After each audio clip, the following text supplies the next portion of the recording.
But I wanted to start off tonight, boys, because we obviously know United had a terrible collapse last night, an embarrassing bottle job at the end of the game.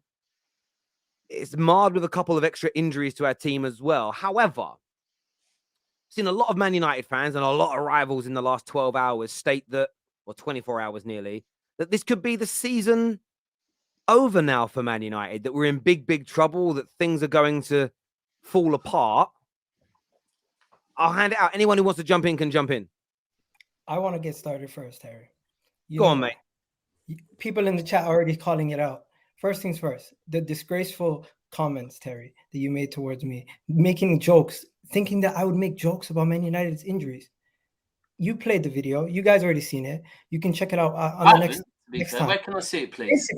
I haven't seen it. Basically, I do match reactions on my TikTok. Sometimes I post it on my YouTube channel. But Terry did a video reacting to mine. It's calling me a disgrace for smirking or laughing. And I just want to know, Terry, what do you consider a smile? Do you consider this a smile, or do you consider this a smile? Because I'm confused. What do you call? What am I laughing at? I'm not laughing at a joke. I'm not laughing at. One second. To everyone who's saying I'm laughing at players getting injured. First of all, I'm not a cruel individual. I'm not laughing at injuries. Number one. Number two, merely mentioning that players got injured in a game and talking about it within a minute, you don't get an opportunity to explain everything. So for people to say I'm laughing or making jokes is ridiculous. And Terry, for you to play a video and to say somebody literally showing a little bit of teeth in a situation like this is smiling is blasphemous. The blasphemy coming from you. Hang on a minute. Are you God? What do you mean blasphemy? Are you God? You literally are trying to say somebody's showing teeth is smiling. So can I respond? Go ahead. So how long have we known each other for now, Gal? Well over 3 years. So I know when you are smug and you are smirking and you are enjoying something, you do this on a regular basis. You do what I call the Elvis smile. Yeah, like right now, you're doing it right now. Your face goes off to the side a little bit, and you're like, and you have a little smile like this when you're talking. You did it just 3 days ago, when Chelsea lost. You came on, you were like, "Hi guys," and your mouth does this, right? And you start smiling and you start doing this, and you're like, because the way you were like holding back your laughter when you were talking about our defeat, which I accept, by the way, you were doing the same thing when you went on to the injuries, and you did the same thing. And I called you out in the group chat for this back in January when you did the same thing when Eriksen got his injury. It was like, oh guys, he's out for ages. This could be bad. So if you're telling me that you didn't do it, then fair enough. But from my point of view, hang on a minute, I'm going to agree to disagree with you. I've known you long enough, and I've seen you come on here and banter enough people. I've seen you come on here and call out people, smirk at people, banter people, and I know the looks on your face that you have, the same as you would know mine. So that's why I called it out. Not for what you said about us bottling the game, because I agree with it. I've already called my own team out. But it's the second time I've seen you do that when Man United players have picked up injuries. You have the little side smirk like this on your face when you're talking about it. And I know for a fact that if Bukayo Saka on Sunday breaks a leg, does a cruciate ligament, does his ankle, and people are out there making videos where they're bantering it, they're smirking at it, you would be annoyed by it, and you'd be absolutely right to call it out. So that's all I did. So from my point of view, like, I just called it out with a little bit of fun on a fan channel reaction show. The fun is a little bit of fun. I'm not going to apologize, because for me, I think that's what you were doing. If, though, you're saying you didn't, then we'll agree to disagree. I think you fully owe me an apology, because you called me a disgrace. You had people villainizing me and saying that I'm making fun of a player's injury and multiple injuries, in fact. I think you did. And also, for me to show teeth or you saying I'm grinning, you can say whatever you want to say, Terry. You're basically assuming that I'm smiling and I'm making a joke out of it, where I wasn't. That is basically villainizing me and taking my character at effect to say that I'm making jokes about people. And this kind of stuff sticks. You have a large subscriber base to make that kind of joke and claim about me. Come on, bro. We're boys. What are you doing? So I'm calling you out for something I think you did, and I'm going to be a man here and stand by what I said. So I stand by it. I think you were mocking it. You had the little smirk on your face. And what I'll do to prove it, at some point today or another show you're on, when you're laughing at someone, you've got the side smirk, I'm going to make the whole show stop and go, there it is, look. Because I know you, bro. I can show you the video. Nowhere was I smiling. You're absolutely triggered, and this is where this conversation has gone to. You understand that your team has a lot of injuries, a lot of situations that unfortunately went your way yesterday, and now you're taking it out on me. I feel like you're... Does anyone want me to rap or anything? Can I see the video? I haven't seen it. I can play it. I have it without no music, Terry. I'll play the video. I'll play the video here. Like, I'm cool to play it. It's on my hard drive still. I'll play it here. Yeah, big trouble. In big trouble. I can see smiling the whole way they through. They drew the game 2-2 to Sevilla, but we'll get to the bit about the injuries. Bruno Fernandes picked up a yellow card and will miss the next tie versus Sevilla. Martinez got injured. Varane got injured. I can see you smiling. Where am I smiling, Terry? What are you talking about? I can't show you. What are you talking about? We can see you smiling. And they already have so many culminating injuries. Martinez's injury was so bad that his Argentina teammates were helping him off the pitch. People were assuming that it was an Achilles injury, but Erik ten Hag says it's not. And did I mention smiling? No, I'm not smiling. I'm not smiling. I'm not smiling. Rewind it. I'm not smiling. I'm literally speaking. I can't speak with my teeth showing.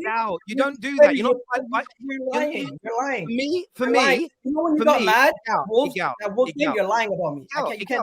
Listen. My thing is this. I was triggered. You're right, and that's why I called it out. But I've just seen you, and everyone see it in the comments. You were smiling. You showed. No, I wasn't. I'm speaking the same way I'm speaking now with my teeth showing. That's not smiling. Where's the side smirk? I can't show teeth when I'm speaking. I have to speak like this. I have to speak like this, or you don't understand that I'm not smiling? Come on, Terry. You can't show teeth. Let's give Gal the benefit of the doubt. Okay. Gal. What I'll do then, I'll give you the benefit of the doubt. If you weren't smiling, then fair enough, my friend. On to Manchester United. Is the season over for them? I'll go to Don first on this one. No, I don't think it is, but it's definitely a sticky situation because a lot of the key players that that have helped Ten Hag go in this form and progress Man United to the level where you are now in comparison to last season won't be there from the looks of things. I don't think Marcus Rashford's going to be fit this weekend. I've seen a few things about Luke Shaw. Apparently, he might be fit for tomorrow. You've got a game tomorrow, right? Is it tomorrow you play? Sunday, bro. Sunday. Yeah, Sunday. So I've seen a few things that he might be fit for that game. But yeah, Martinez, he's definitely a key player with how you play and progress your, from the back to the front. So he's definitely going to be a big miss. But I don't think it's completely done. We haven't seen anything in terms of Varane. So I don't know how long he's going to be injured for. But hopefully Luke Shaw, for you guys anyway, not for me, but hopefully Luke Shaw can come in, slot in at centre back. Maybe you've got Varane that can play there as well next to him. But the more games you play Maguire, there'll be more things that you see like yesterday, to be honest. So it's a bit of a sticky one. I wouldn't say it's done from here. You've still got enough to get the job done and get top four, but it's definitely going to be a headache for Ten Hag, in my opinion. Yeah. What do you think of Gal? Because I know you said big trouble on your match review around the get. When you say big trouble for Man United, what do you mean by that? Because obviously you get the time on here to expand. You literally have your best attacker, your best defenders out. That's majority of your spine. That's half of your spine. That's more than half. That's half of your spine right there. If Rashford misses a lot until after the next game, the next couple games, and then you have the next tie against Sevilla, you already have Bruno out. You have your two defenders who could potentially miss a couple weeks also. This could be Manchester United falling out of the cup against Brighton, potentially falling out against Sevilla in the Europa League, and then you're only fighting for top four at that point. And if you drop a couple games there, you could find yourself in a situation where you're no longer comfortable, and that's where you're in big trouble. Your season's not over. Like, I'm not saying like other people, your season's over. You still have quality enough to get through the games, but you definitely are under a lot more pressure now than you were walking into the game. That's a fact. I get that. Oh, that's a good point, though, Terry. It is a very good point. I mean, from an Arsenal fan, it's valid because you two are very similar right now. 2-goal leads, and it's ultimately a case of which one does it mean more to? He's mocking. Losing a 2-goal lead. Hey, we'll come on to Arsenal in a minute, right? My response to that is everything you've said is true. We could fall out both cups. We could fall out the top four. But what I'm asking you for, Gal, is to get off the fence and give an opinion. What do you think is going to happen? What do you believe will happen? I think with these players, if they were still available, you easily get past Brighton, you easily get past Sevilla, and you get through in the next round in both of them. Now you have a fight on your hand against Brighton, and I really do think Sevilla can knock you guys out in the next round if you don't have Varane or Rashford come back. Because I think if the injury is as bad as we thought for Martinez, and he's out for this long, your best defender, as you guys all said, that is also a massive blow for your top four hopes potentially, because you guys were solidified third. now it looks like you're definitely going to be fighting for your place going forward, and you have some tough games coming up. I understand again, but you haven't given an answer. What do you I think have. is going to happen? No, you said we might go out. What do you think is going to happen?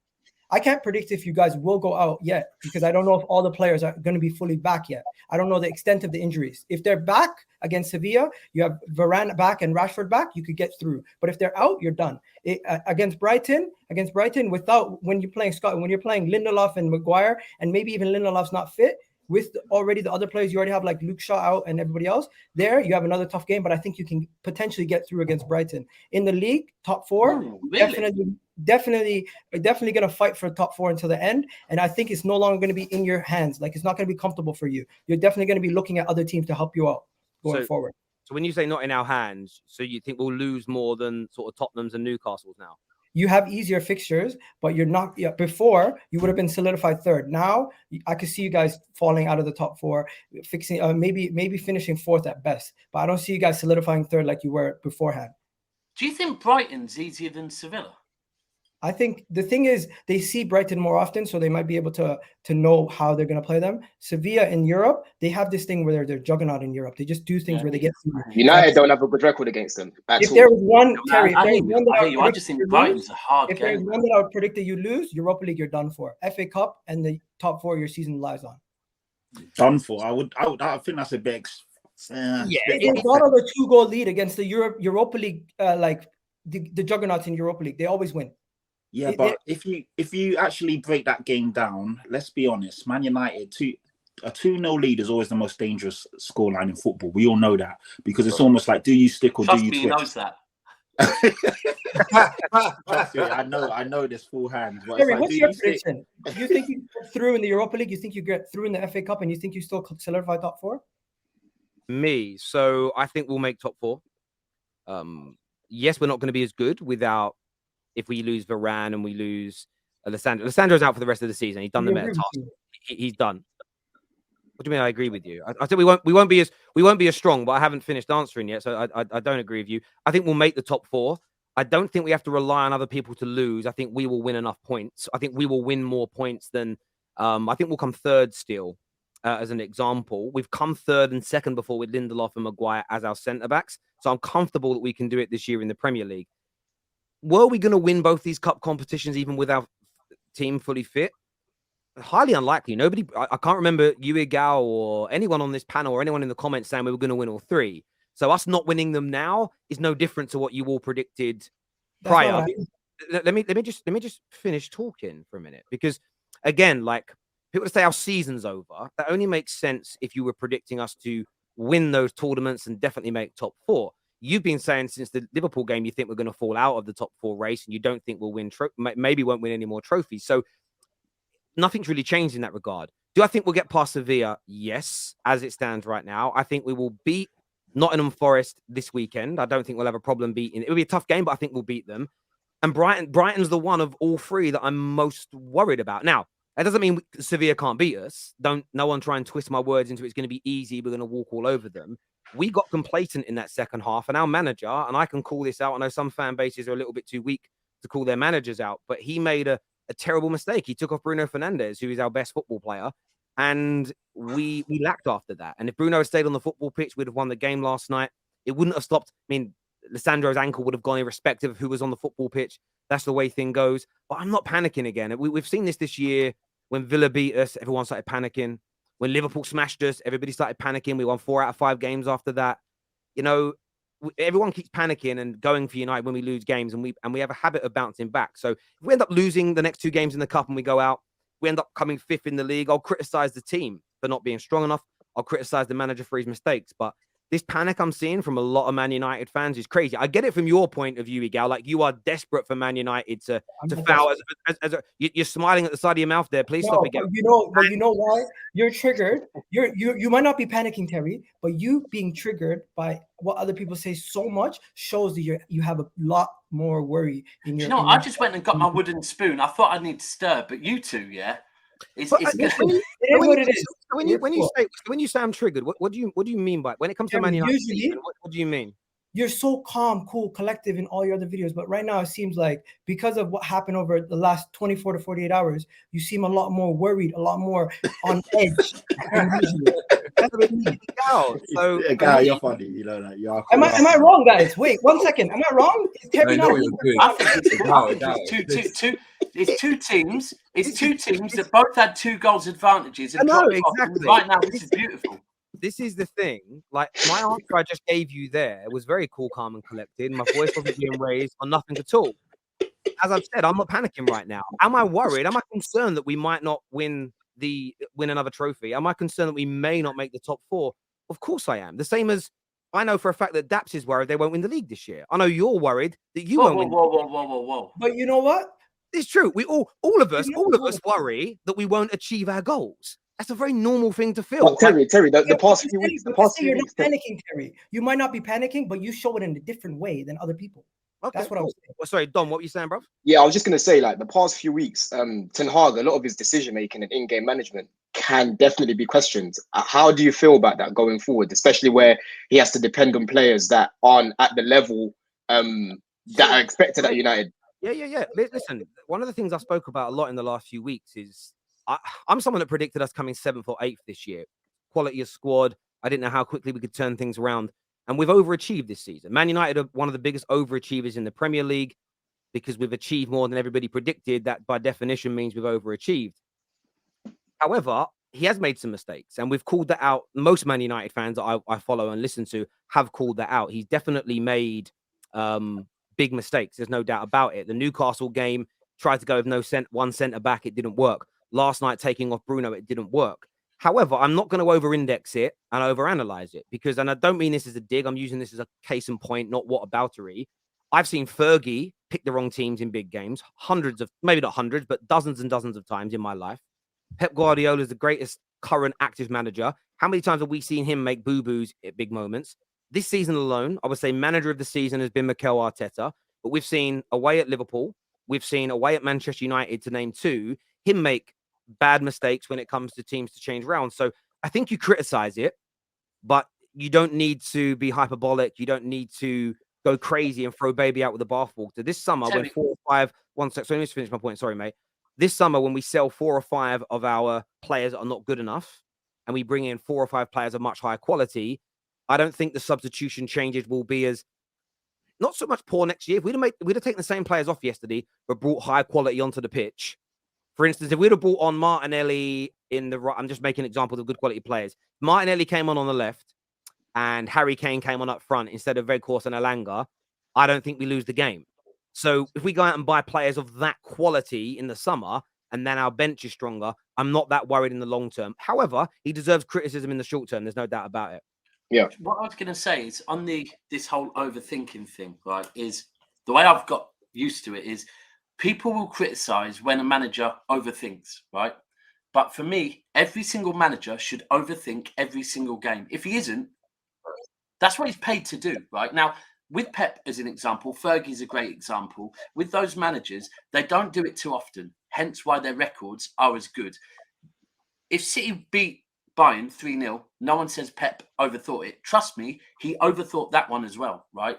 But it worked. When it doesn't work, they then say he overthought it. But if we look at managers that don't make any changes, people moan about that. And usually that ends up working out worse over a long period. If a manager sticks with, sorry, JJ, you're nodding because Klopp, he's sticking with the same thing. He's not changing from it. No one's saying he's overthinking it, but he's effing up by sticking with it. Mate, look, I get you. Sometimes, again, that's the thing. I think you can criticize mistakes that people make, but they don't need to be over-egged, essentially. There's so much focus. And we've seen it with Man United and Ten Hag. It's happened so much. And I'm seeing people like, no Martinez. But I saw a stat that went out today that says we've got a 22% higher win ratio without him. It's one of those Fugazi stats because it actually shows the 8 games he hasn't played, but 6 of those are against League One and League Two teams in the FA Cup and League Cup. So and the minnows in the Europa League. So it's a little bit disingenuous when you compare the quality of teams you've played and stuff like that. But people are always looking to the point score. And as I say, I'm concerned that we won't make it. I don't want to go out of the Europa League or the FA Cup, but I'm not sitting there going like, oh my God, we've got no chance of winning. Of course we can beat Sevilla. for 50, 60 minutes yesterday, we hammered them. We just didn't finish our chances. We proved yesterday we could score goals without, actually, in fact, in our last 2 games, we've proven we can score goals without Rashford scoring them, and everybody said that we couldn't. So, and we did. We scored 2 Ibiza last night. We scored 2 in the game against Everton without Rashford scoring. Our biggest problem has been killing games off, and it's because we haven't quite got the quality from the bench. But as I reiterate all the time, we are 10 months into our rebuild. We are 1 year in. Loads more to come this summer. I'm very happy with our season so far. As long as we make the top 4 from this point, I go into the summer really happy and excited about the future.